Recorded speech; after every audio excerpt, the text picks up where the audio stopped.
पराकोटीची सहनशीलता असलेल्या संत म्हणजे संत मुक्ताबाई. आईवडिलांच्या देहत्यागानंतर अगदी खेळण्या बागडण्याच्या वयातच कुटुंबाच्या गृहिणीपदाची जबाबदारी मुक्ताईच्या कोवळ्या खांद्यावर आली आणि त्यामुळे मुक्ताई लवकर प्रौढ, समंजस आणि सोशिक झाली. ही चारही भावंड अवतारी व्यक्तिमत्वच मानली जातात.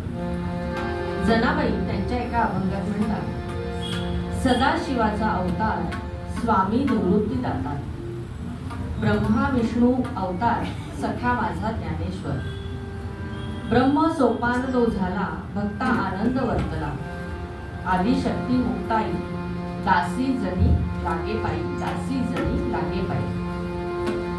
मुक्ताबाईंनी स्वतःचेच मोठे बंधू निवृत्तीनाथांना आपला गुरु मानलं होतं. 1400 वर्ष तपश्चर्या करणाऱ्या आणि वयानं कितीतरी मोठ्या असलेल्या चांगदेवांनी मात्र या लहानशा मुक्ताईला गुरु मानलं होतं.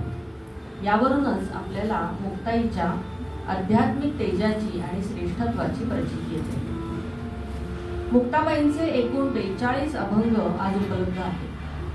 भागवत नाम, पंढरी महात्म्य, संत महात्म्य, कूट अभंग आणि ताटीचे अभंग.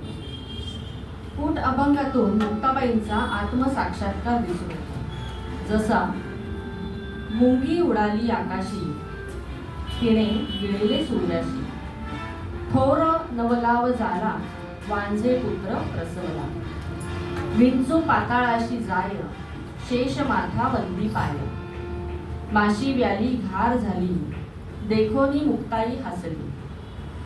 भक्ती मार्गावर असल्यामुळे येणारा आत्मविश्वास, सृजनशीलता यांचं खूप छान वर्णन त्यांनी या संतवाणीमध्ये केलेलं आहे. आणि ताटीच्या अभंगांमधनं त्यांनी रुसलेल्या चिडलेल्या ज्ञानदेवांना समजावलेला आहे. विचार करा, ज्ञानदेवांसाठी जो जे वांछिल तो ते लाभो असं म्हणणारे ज्ञानदेव सुद्धा समाजाच्या अन्यायकारक वागणुकीमुळे त्यांनाही दुःख झालं होतं, चिडले होते, संतापले होते आणि त्यांनी झोपडीचं दार बंद केलेलं होतं. आणि त्यांना समजावण्यासाठी म्हणून ही लहानशी मुक्ताई तिने ताटीचे अभंग गायलेले आहेत. त्यातलाच एक अतिशय छान अभंग ऐकूया.